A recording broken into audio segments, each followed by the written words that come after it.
দীর্ঘদিনের অনাহারে জরাজীর্ণ হয়ে এসেছে শরীর, অনেকেই ঢলে পড়ছেন মৃত্যুর কোলে। যুদ্ধ বিধ্বস্ত সুদানের শরণার্থী শিবিরে ৯ মাসে খাদ্য সহায়তা এসেছে মাত্র একবার, তাও ফুরিয়ে গেছে ১০ দিনের মাথায়। তারপর থেকে ন্যূনতম চাল ডাল লবণটুকুও জুটছে না। জঙ্গলে খুঁজে পাওয়া পাতা সিদ্ধ করে খাচ্ছেন সুদানের দক্ষিণ কর্দোফান এবং দারফুর অঞ্চলের মানুষেরা।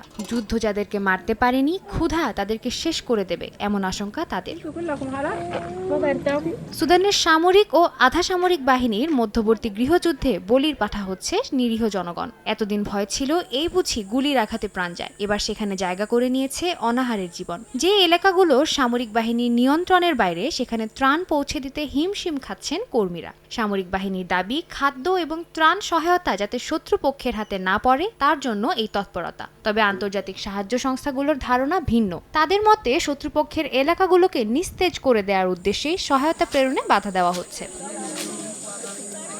এদিকে integrated food security and face classification জানিয়েছে, দারফুর সহ সুদানের বেশ কয়েকটি জায়গায় দেখা দিয়েছে দুর্ভিক্ষ, যার শিকার অন্তত ৯০ লাখ বাসিন্দা। এ সকল মানুষকে সাহায্য করার জন্য বিশ্ববাসীর প্রতি আহ্বান জানিয়েছেন তারা। যদিও সামরিক বাহিনী নিয়ন্ত্রিত দেশটিতে জাতিসংঘ খাদ্য সংস্থার ত্রাণ পাঠানোতে বাদ সাধছে দেশটিরই দায়িত্বরত সামরিক শক্তি। জাতিসংঘের কর্মকর্তাদের আশঙ্কা, জোরপূর্বক সাহায্য পৌঁছানোর চেষ্টা করলে তাদেরকে সুদান থেকে বিতাড়িত করা হবে।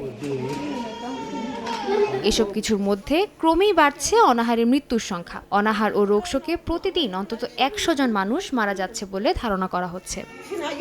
সাদিয়া তাসনিম, সময় সংবাদ।